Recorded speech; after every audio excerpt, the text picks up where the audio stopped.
We talkies. இன்றைக்கி நம்ம discuss பண்ணுற ஒரு டாபிக் என்னன்னாக்கா, எந்த நடிகர் அரசியலுக்கு வந்தால் அவங்க அதிகமான வரவேற்பு மக்களிடம் கிடைக்கும் அப்படின்னு ஒரு சின்ன அனலைஸ் பண்ணியிருக்கோம். ஃபஸ்ட்டு ரஜினிகாந்த். இது சும்மா 26 வருஷமாக அரசியலுக்கு வரப்போகிறேன்னு சொல்லிட்டு இருந்தார். இது அப்போ இளைஞர்கள்லாம் இப்போ வயசாகி போச்சு. அதனால் அவருடைய அப்போ வந்திருந்தாருன்னா பெரிய வரவேற்பு ஏற்பட்டுருக்கலாம். இப்போ வந்திருந்தாருன்னா ஐ திங்க் அந்த அளவுக்கு வாய்ஸ் இருக்குமோ தெரியல. ஏன்னா அவருக்கே அவர் வாய்ஸ் இல்லை. ஏன்னா மக்களோட பிரச்சனைலாம் பேசியிருக்காரு. ஈழத்தமிழ் பிரச்சனையை, மெரினா நடந்த ஜல்லிக்கட்டு பிரச்சனை, விவசாய பிரச்சனை, பால் கலப்படம் பிரச்சனை, மாட்டு இறைச்சி பிரச்சனை, இதை தான் பேசியிருக்காருங்களா? ட்விட்டரில் பேசியிருக்காரா? வேறு ஃபேஸ்புக்கில் பேசியிருக்காரா? எதுவுமே பேசுகிறார். அவர் மக்கள் களத்தில் இறங்கி பேசினாதான் மக்களோட வரவேற்பு கிடைக்கும்ன்றது தான் எங்களுடைய கணிப்பு. இவர் வாய்ஸ், ரஜினி வாய்ஸ்ன்னு சொல்கிறாங்க பாருங்க, அதெல்லாம் இப்போ எடுபடாது. ஏன்னா இப்போ பெரிய வலைதளங்கள்லாம் ரொம்ப ஃபேமஸ் ஆகிடுச்சு. ஃபேஸ்புக்கு, ட்விட்டரு, அப்புறம் எல்லா இடத்துலையும் வந்துடுச்சு. இப்போ யூடியூப்லலாம் இவர் இப்போலாம் எந்த மக்கள் இக்னரண்ட்டு, இல்லட்ரேட்டு எல்லாம் இல்லை, எல்லாம் தெளிவாக இருக்காங்க. அதுவும் இப்போ யங்ஸ்டர்ஸ் இருக்காங்க பாருங்க, சான்ஸே கிடையாது. இவர் நினச்சிட்ருக்காரு இவர் அப்படிலாம் பேசிட்டாக்கா பச்சை தமிழன், அதெல்லாம் அதெல்லாம் வேலைக்காகாது. இப்போலாம் இவர் சொல்லிக்கலாம் இப்போ பச்சை தமிழ்ன்ட்டு. அதெல்லாம் மக்கள் தெளிவாக இருக்காங்க, யார் வரணும் யார் வரக்கூடாது. மேபி புது லீடர் உருவாகலாம், நடிகர்கள் அரசியலுக்கு வரலாம், யாரும் அரசியலுக்கு வரலாம். ஆனால் ஒரு நோக்கத்தோடு வரணும், மக்களோட வரவேற்பு எப்படி இருக்குன்னு பார்க்கணும். அதுதான் நாங்கள் இப்போ அனலைஸ் பண்ணியிருக்கோம். சினிமாவில் பேசுகிறதெல்லாம் பஞ்ச் டயலாக், ரியாலிட்டி வேறு, ரீல் வேறு. அதனால் ரஜினிகாந்த் மக்கள் ரொம்ப புரிஞ்சு வச்சுருக்காங்க. You cannot be a real politician. டெஃபினட்டாக வரமாட்டார், சும்மா சொல்லுவார். இது எங்களுடைய கணிப்பு. அடுத்தது உலகநாயகன் கமல்ஹாசன். கமல்ஹாசன் ஜெயலலிதா இருந்த பீரியட்லையும் சரி, மற்ற பொலிட்டிஷியன் இருந்த பீரியட்லையும் சரி, அவர் என்ன தோணுதோ அது பேசுவார். அதாவது இப்போ என்னன்னா ஒவ்வொரு பிரச்சனையும் பேசுகிறார். இப்போ லேட்டஸ்ட்டாக ஜிஎஸ்டி அந்த பிரச்சனைக்கு பேசுகிறார் ட்விட்டரில். அதே மாதிரி மாட்டு இறைச்சி தடை பண்ணுறதை பற்றியும் பேசியிருக்காரு.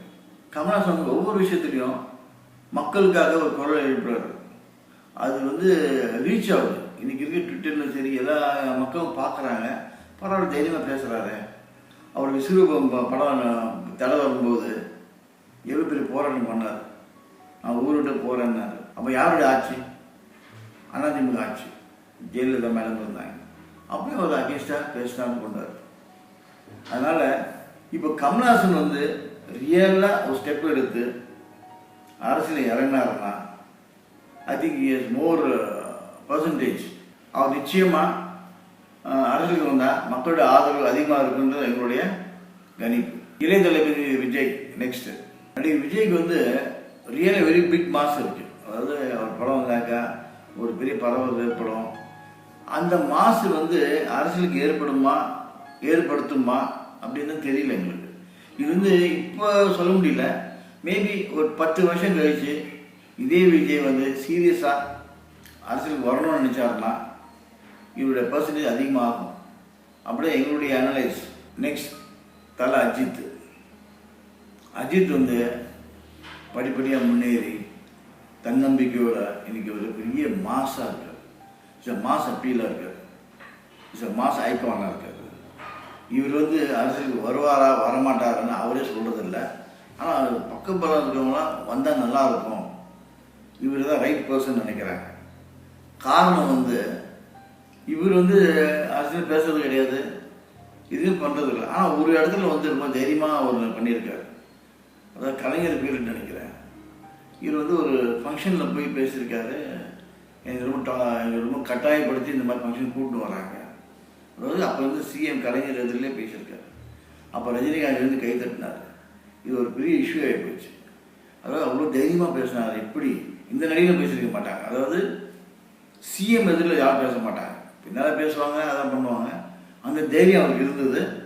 அதோடு அவர் எந்த ஃபங்க்ஷனும் கலந்துக்கிறது கிடையாது. சினிமா ஃபங்க்ஷன் ஆகட்டும், பொலிட்டிக்கல் ஃபங்க்ஷன் ஆகட்டும் கலந்துக்கிறது கிடையாது. எந்த உண்ணாவிரத ஃபங்க்ஷன் கலந்துக்கிறது கிடையாது. அதாவது வந்து கேட்பாங்க, அது என்ன டொனேஷனாக கொடுத்துட்றாரு, அவ்வளோதான். Is aloof. ஏன்னா அவரோட படத்தை அவரே ப்ரொமோஷன் பண்ணுறதுல பல முறை நாங்கள் சொல்லியிருக்கோம். அதான் உண்மை. அப்படி இருக்கும்போது நான் அரசியலுக்கு வருவேன், கண்டிப்பாக அப்படி தான் இருக்குது. ஆனால் இந்த அரசியல் பற்றி எதுவுமே பேசுறதில்ல, கமெண்ட்ஸும் கொடுக்குறது கிடையாது. ஆனால் இப்போ வந்து அஸ்ட்ராலஜிக்கல் பண்டிட்ஸ் இருக்காங்க பார்த்தீங்களா, அவங்க எல்லாமே சேர்ந்து ஒரு கணிப்பு பண்ணியிருக்காங்க அவரை பற்றி. Ajith the right person if you comes to politics வந்தாருன்னா டெஃபினட்டாக எல்லாருமே அவர் மேலே ஒரு ஈர்ப்பு இருக்குது, ஓட்டு போடுவாங்க, அவர் ஒரு நல்ல ஒரு பொசிஷன் கொண்டு வருவாங்கன்ற ஒரு நம்பிக்கை வந்து இந்த அஸ்ட்ராலஜி ஆளாக சொல்கிறாங்க. மேபி நடக்கலாம். ஆனால் அவரோட விருப்பம் அது. ஆக்சுவலாக நான் நினைக்கிறேன் அவர் அரசியலுக்கு வரமாட்டார். பட் இதுதான் சூழ்நிலை. இப்போது ரஜினி, கமல், தளபதி விஜய் அண்ட் தலை அஜித் 4 பேர் பற்றியே நாங்கள் டாக்ஸ் எங்களுடைய அனலைஸ் பண்ணி சொல்லியிருக்கோம்.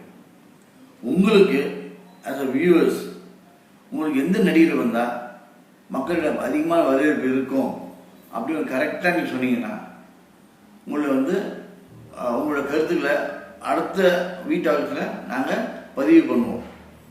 நீங்கள் உங்களுடைய கருத்துக்களை கமெண்ட் பாக்ஸில் பதிவு பண்ணுங்க. உங்களுக்கு டாக்ஸ் பிடிச்சிருந்தா லைக்ஸ் போடுங்க, கமெண்ட்ஸ் பண்ணுங்கள், கண்டிப்பாக சப்ஸ்கிரைப் பண்ணுங்கள்.